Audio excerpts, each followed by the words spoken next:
กรกฎ2026นี้องค์การแนวราสังสาสตร์เมืองสนะสมบูรณ์ได้ลงเคลื่อนไหวเผยแพร่และเสื่อมซึมผลสำเร็จมติกองประชุมใหญ่ผู้แทนแนวราสังสาสตร์ทั่วประเทศครั้งที่12อย่างเป็นทางการโดยที่พันกับการสุกอยู่เวียกงานองค์การแนวราสังสาสตร์ขันบ้านกองประชุมดังกล่าวได้จัดขึ้นอยู่ที่ศาลาโฮงธรรมวัดบ้านน้องหอยตะแสงสะพายเมืองสนะสมบูรณ์ให้เกียรติเป็นประธานร่วมโดยมีทานนางกุหลาบวรรณราชคณะประจำผักเมืองประธานแนวราสังสาสตร์เมืองสนะสมบูรณ์ทานนางพุทธซ้อนเกตมาลากรรมการผักเมืองประธานสภาแม่หญิงเมืองทาน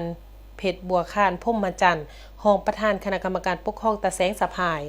นอกนั้นยังมีทานสุขีอุดมคติ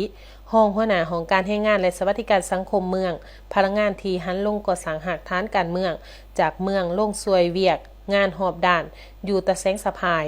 พร้อมด้วยองค์การปกครองบ้านองค์การแนวรักษาศาสตร์ขันบ้านและพ่อแม่ประชาชนเข้าร่วมอย่างพร้อมเพรียง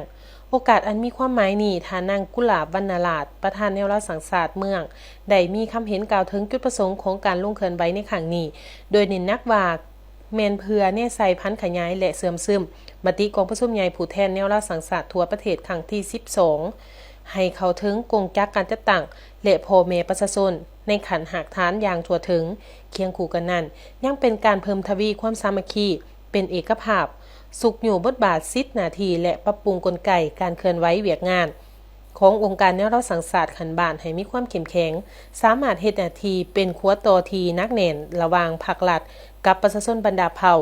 สร้างขบวนการพัฒนาเศรษฐกิจสังคมและรักษาความสงบความเป็นระเบียบเรียบร้อยภายในท้องถิ่นให้ดีขึ้นเป็นก้าวๆต่อจากนั้นท่านนางพุทธซ้อนเกตมาลาประธานสาพันธ์แม่หญิงเมืองได้ให้เกียรติคืนผ่านมติกองประชุมใหญ่ครั้งที่เก่าของศูนย์กลางสาพันธ์แม่หญิงลาวเพื่อยกให้เห็นถึงทิศทางแผนการและเวียกงานจุดสูงของสาพันธ์แม่หญิงให้ผู้เข้าร่วมได้รับรู้และเข้าใจตื่มอีก